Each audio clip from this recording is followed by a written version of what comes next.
Here with Judd Trump, the 2021 BetVictor Gibraltar Open champion, following a 4-0 win over Jack Lisowski in the final. First of all, Judd, congratulations, and just assess your own performance for us. I'm pretty happy with how I played throughout the tournament. I played really solid, and I had a real tough game in the semi-final against Matt Selt. He was playing some brilliant stuff, and I managed to steal a very big second frame, just get the little flicks and that at the right times and get through that one, and then just solid again in the final against Jack. I know how good he is, so for me it's about getting that quick start, putting him under pressure, and he only really missed one ball in that game, and I just sort of capitalised on every single mistake. And a word for him, that's 3 on the bounce ranking event finals that you've played him and beaten him. He's got to win one, hasn't he? Yeah, just hopefully not against me. All he can do is keep putting himself in that position, and sooner or later he'll either get me on a bad day, he'll get someone else on a bad day, or he'll play out of his skin. Every event now he's just using as a massive learning curve, and he just knows he has to go away every time and up his standard until he reaches that level where he wants to be the best in the world. So it's not a bad thing. It's just slowly coming every single event. He's been so consistent, one of the most consistent players on the tour this season, and all he can do is keep putting himself in those right positions. And he certainly does that. And while Jack's looking for his first, that was your 22nd ranking title, drawing you level now with Mark Williams. The only players above you in the all-time list: Steve Davis, Stephen Hendry, John Higgins, and of course Ronnie O'Sullivan.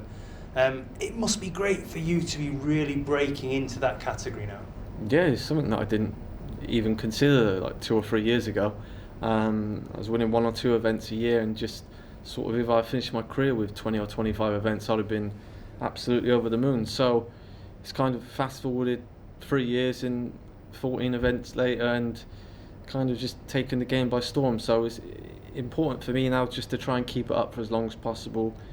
I think that's 5 events this year, 6 last year.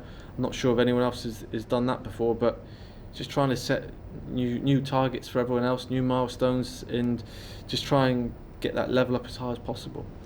And just looking at this BetVictor European Series, of course, that concludes today.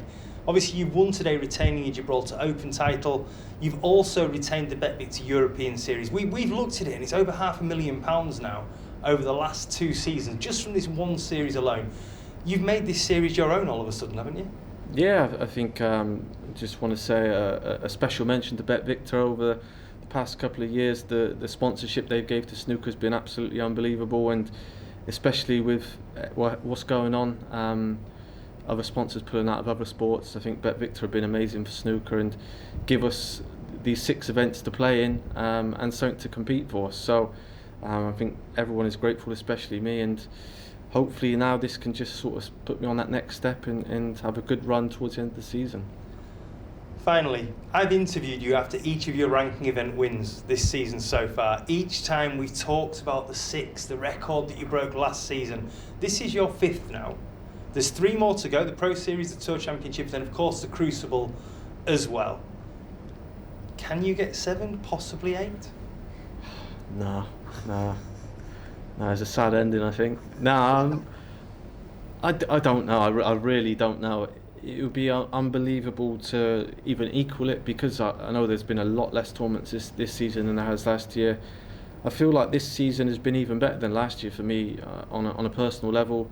The consistency I've shown, every game I've gone into, I seem to have fancied winning or played well. So it's going to be tough. Obviously, there's only a couple of events left, but I mean, you can dream, can't you? I go away, practice hard, and hopefully if I can tick that one off at the Tour Championship, then we can go into the World Championship full of excitement.